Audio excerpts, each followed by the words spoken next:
Hi guys, and welcome to my review of the KBear Rosefinch. This is the latest from KBear.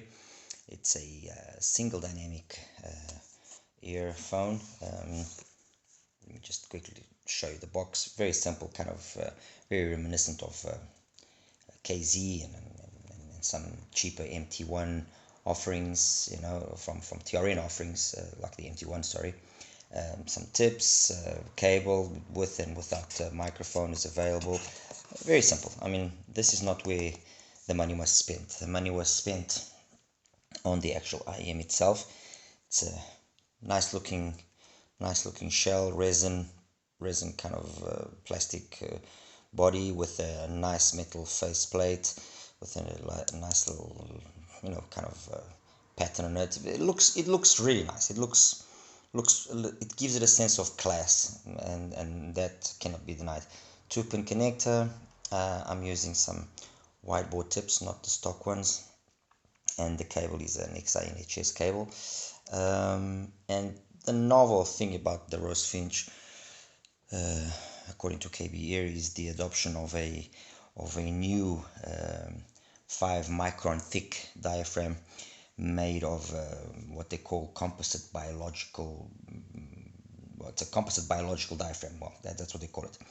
I'm guessing this could be possibly the basis for some future hybrids from KBear using this said driver, as the driver does have potential. Okay, let me straight away, irrespective of the tuning that was done on the Rosefinch, perhaps not being my preferred tuning, I was, you know, it was quite easy for me to ascertain that the driver has potential, very much like, for example, in my review of the Jabot and Sensibel, whether the tuning was the preferred tuning of for me or not, that's, well, irrelevant. It's the tuning that they decided to do.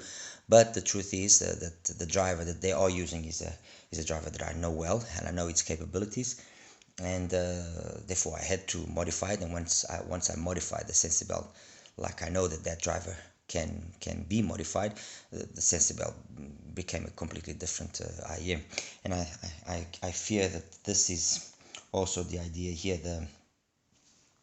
The idea of the tuning behind the Rosefinch was to follow the Harman curve of tuning, but in my opinion, the emphasis that was given on the bass was a little bit on the excessive side, and by a bit of the on the excessive side, I can tell you that, for example, compared to a KZ-ES6, which is using a 12mm driver, and that already has a lot of bass, this has got a good solid 5-6 dBs over that in the bass department. So in terms of bass, there's no denying that there's ample quantities of it.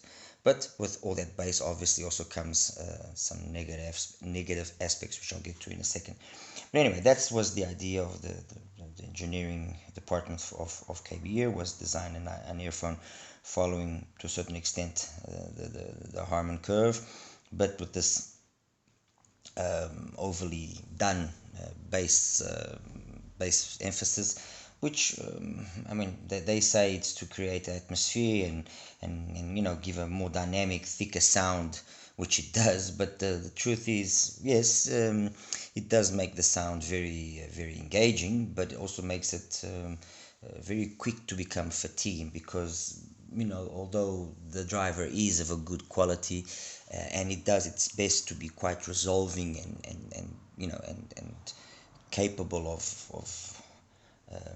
showcasing whatever bass information is present in a song, it's just too much, and it takes its toll on becoming a little bit fatiguing after a while. But anyway, that's and I mean, I'm not here to say that the Rosefinch is bad, because it isn't bad. It's good for what was its design purpose.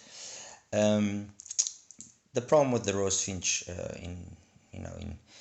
in a nutshell, is that at $30 it comes in a price, or it's offered at a price where you have so many IEMs and so many good IEMs, that instead of it being an IM that will be, in my opinion, um, capable of satisfying a wide spectrum of people, it's focusing on a particular group of people. And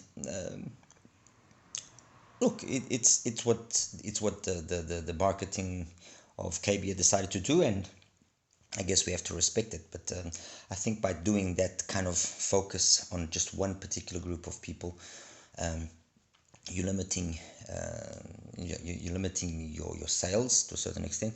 And as I just mentioned before, the driver is in my opinion a very capable driver. So you also are limiting what the driver can actually do. But if this is in fact is a driver that's going to be used in future offerings from KBear, well, we'll probably see it in being used in other earphone models from KBear to a better final result. Let's put it that way. Anyway, before I just get into the sound a little bit more, what do I have in front of me? Well, as I said, at the $30 price tag, you got so many offerings that it's just quite complicated to choose. CCA-CRA, KZ-ESX, which I just mentioned a few minutes ago, one costing 25, the other 24 to 26 depending. You then are also able to have access to the KZ EDA balanced. Okay, you have the EDX-Ultra, you have the CRA Plus. So all of them costing around the $18 to $20 margin. Then you have the Richo or Usicon, whichever way you want to call it, the GY20, which I also recently reviewed, and it's got an equally bass thick signature. Okay, and then at 30. That's about $27. At $30, you have the Tangzu Shimin, which, I mean, we know what it's capable of doing. It might not be perfect. None of these IEMs are perfect, but it's a very well-tuned IEM. Plays very nicely, with perhaps just a little bit excessive energy, one or two parts of the spectrum being its biggest flaws. And then slightly above this $30 price bracket, we have the older brother to the Richo GY20, the SG01, okay, which is about $40 give or take. And we have another newcomer with an equally also thick bottom end, which is the Flow Audio Color, which I also recently reviewed. So, what is the sound of the Rosefinch? It's a fun sound, plain and simple. It's fun, but for those that are wanting a little bit more than just pure fun, that want a little bit of detail, that want to pick up on the different nuances of instruments, detailed retrieval, that want a more capably technical IEM, especially because you do have IEMs at this price which are capable. This is not going to be for you. This is for that person that is an EDM lover, for example, that likes his bass nice and strong, that is a rap lover, that is an R&B fan as well. So all music genres that, for example, have a lot of bass, this will be the one to go for. For example, the Berlin EDM style of music, which is a particular genre of music. This for that is very good. It's got the energy needed to really do justice to that style of music. But if you want to listen to some jazz or something like that, no, this is not the option. Having said that, the bass, as I mentioned, plenty powerful, loads of bass quantity, and were not the driver as good as it is, it would just be a one note bass. But no, because the driver has got some quality, not well, let me rephrase it, because the driver has got quality, you know, both not only in the diaphragm usage that they used, but also in the whole magnetic system that was used, it is capable of being quite resolving. Although if it's not more, it's because of the excess amount of bass that the tuning that it was done to confers to the overall performance. Mids are slightly scooped, wouldn't say too much, but slightly scooped. And then there's this this kind of smoothish pin again that wants to kind of reach 3K before you know, starting to drop off, and it does it to a certain extent. It's capable of reaching that objective to a certain extent. It kind of peaks there at around 3K and then dips and then peaks again, but it's a couple of related thing. I'll show you in a second when I put up the graphs. What all of that does is, yes, it's not really sibilant, no, but by itself, that part of the spectrum, so above 1K, it's actually quite well done, but it gets just overpowered by the monstrous amount of bass that you have, and so it loses the ability to have some clarity and so on and so forth. And when I start comparing it, obviously with these offerings here, you know, it's just not capable of keeping up. Yes, fine, you can say, but the design premise wasn't that. Fine, the design premise wasn't that, but KZs are known for being equally bass heavy, and the difference, although present, okay, we're talking about a difference of 5-6 dB sometimes, it's not that they don't have enough bass, they do, but they also have done the upper mids, the presence, they've done all that better. Better tuned, so they just sound more more satisfying. Okay, perhaps compared with the ESX and the Lyra being a little bit thin is not the correct word, but the Lyra is a little bit bright. The ESX is the complete opposite, a little bit darker.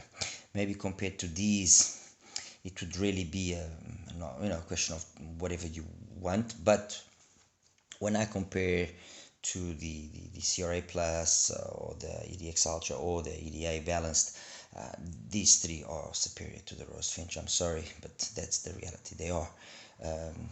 They are capable of doing what the Rosefinch does, but then bring also to the table a more coherent sound, a more tonally correct sound. Okay, so that one, those three are above the Rosefinch. My apologies, but that's the reality. As compared to the Usicon, the GY20, very similar sound, maybe not as clean and in the way that it presents itself in the mids. There's these peaks which just don't help, but it's again a question of very similar sound, and which would you prefer? As compared to the Shimin Lee is a different style of tuning altogether, way more relaxed, but again way more detailed. There's loads of detail, there's nice vocals, there's so overall for me personally, I would take the Shimin Lee over the Rosefinch. And only because the Rosefinch has got so much bass, and I like bass, but this is just a little bit too much. As compared to the color, again we have a situation of very similar kind of overall tuning.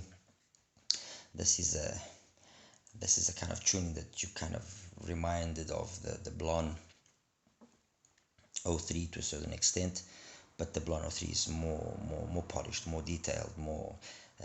This, like I said, with the Rosefinch, kind of the same similar style, but we're talking $50. We're talking significantly more money than the Rosefinch. So, it's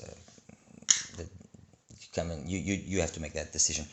And then finally, the SG01, which in this particular company, I think it's probably the standout IM, not because it's the most expensive, but because it is a very good IM, and an IM that takes extremely well to very light modding to it. You don't really have to do any crazy mods to really extract the best out of the SG01. Although in standard format, it is already a fantastic IM. And talking about mods, that's exactly what I ended up doing to the Rosefinch to see what I could extract of the Rosefinch. And I don't know what the idea of KBear is, but I feel that if it had been tuned to the way that I have got it tuned now, I feel that it would perhaps have been more successful in reaching a wide spectrum of people. Basically, what I did was I toned down the bass. Okay, so I brought down the bass to the bass level of kind of the KZ brotherhood over here. So it's almost, yeah, it's kind of on the same level as the bass of the ESX, and also changed the way that the pinna gain is done and the profile of the mids and so on. So by changing that, yes, I have departed significantly from the original signature, but what I have come up with, in my opinion, is a more balanced out sound that, as I just said earlier, will satisfy a wider variety of clients, of people, and will be more capable of reproducing a wider variety of genres of music as well. So what is my final verdict on the KBear Rosefinch? I think that if what you are looking for is loads of bass, then definitely yes. I mean, between this and the Flow Audio Color and the Usicon, the GY20, which are probably the three IMs which have the closest similarity in terms of their sound because of this really large bass boost. I would probably have to give it to the Rosefinch. Very close. I mean, there's not going to be much between the Rosefinch, the GY20, and the Color. They're all going to be very neck and neck there, but I think I'll probably give it overall to the Rosefinch. As compared to the others present here, in my opinion, personally, in my opinion, I think any one of these three KZ offerings gives them a more balanced, a more satisfying sound than the KBear. But once modified, the tables turn. The tables turn in a very significant manner, and I would then say that yes, modified, this is capable of very well keeping up with any one of these KZ offerings here, the EDA, the EDX-Ultra, or the CRA Plus. And as for the other two more recent offerings, the ESX and the Lyra, in my opinion, in a stock format, yes, I would probably say, it's a question of ultimate choice, what you prefer. Modified, the Rosefinch is for me slightly superior to the two KZs, slightly superior. So yeah, if you like your bass, definitely an IM to look out for, and if you are willing to modify it, then yes, then that really awakens up the driver, and that really is able to bring out a lot more very favorable performance of the driver, and I think that's the way that it should have been. But that's me. I don't make decisions, just share my opinion and whether or not an item is worth it or not. Anyway, guys, that's it. I hope you've enjoyed my little take here on the Rosefinch. Any questions, as always, please ask, and yeah, I'll see you in the next one. Take care. Bye bye. Hi guys, and welcome to the graph section of my Rosefinch review. And we start off straight away with the graph of the Rosefinch, and as you can see, this is an absolute monstrous fee. I mean, the emphasis here on the bass is quite pronounced. They mention factory that it peaks at around 3K. Well, my peak was more closer to 4 actually. But this section actually by itself is not too bad. It's got a very gentle slope, but it's actually not too bad. Excuse me. It's this disproportionate amount of bass that actually then spoils what we could be getting out of this part here. And as I mentioned in my review, just for the sake of comparison with a few other items, excuse me, sorry, that are well, more well known. This, for example, is the KZ EDX-Ultra, and as you can see, completely way more. I mean, it's got plenty bass still, but way more tamed down, and with a nice midsection, plenty highs. You know, even the couple related peak, which we usually find here at K, it's even actually quite subdued in the EDX-Ultra. Another one which is actually known for having a load of bass is its brother, the ESX. Excuse me. And this one using a 12mm driver, which, although you see this difference here, you know, it's got monstrous amounts of bass, the ESX, but still it manages to be a little bit more cleaner, or not as overpowering onto the mids. Those two. Another one which I got here, where is it? My apologies. Yes, the Flow Audio, the Flow Audio Color. There we go. That's it. This was one of the ones that I said was also kind of quite monstrous in the bass, and you can see by the graph, loads of bass emphasis, and then very up and down with regards to the rest here. It's got the speak at 5, which luckily with all this amount of bass it's not noticeable, but well, that's it. That's the flow audio color. The other one that I also mentioned was the Usicon, the Reacher GY20. There we go. That's the Usicon. Again, loads of bass, one of the bassiest sets, and then with those peaks at 2.5 and 4.5 more or less that are quite common, decent enough extension, and well, it is what it is. These are the ones that are to a certain extent more close sounding to the Rosefinch, with all this energy that it has. So what, oh, and just for the sake of comparison, here's the Reacher, the SG01. Let me just change the color. The Reacher SG01. Way more controlled in the bass, not the bass monster, and although it's also got those peaks, it actually sounds very good. I mean, the Reacher SG01 is very much like a Blond 03, very much, very similar actually. And as I mentioned as well, it's an IM that takes very well to modifying, and for example, a modified Reacher looks like I just showed you. Let me just line them up. And then just change the color so you can see the final curve that you get from the modified Reacher is actually quite satisfying, very satisfying. Maintains the bass, which just matches up nicely. It's a little bit thick, but yes, matches up very nicely the way that the mids are then done with the mod that it can accept, and takes on very well, as you can see. Anyway, that's the Reacher.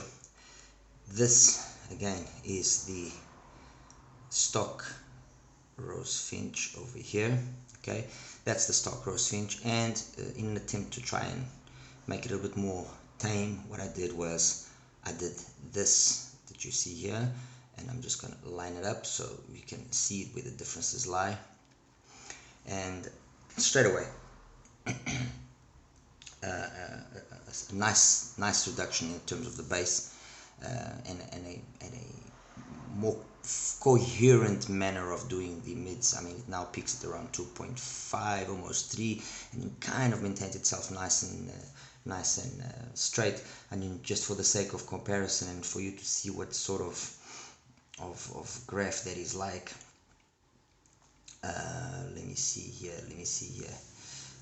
Let me just get you quickly Japone, the Olina, so that you can, although it's not the comparison I want to make, but just for the sake of you understanding what I mean about it making more sense to do this mod. Okay, that's the Olina. All right, aligned, and let's take away the stock one. So modified Olina, as you can see, not as much ultimate like really sub bass, but from around 60 hertz it kind of is almost very, like 70 hertz, kind of starts becoming very similar in the way that it down slopes and starts also the pin again and everything. A little bit more energy ultimately in the pin again here on the modified Rosefinch, but similar in the peak, past and everything. So modified Rosefinch there looks like a modified Olina.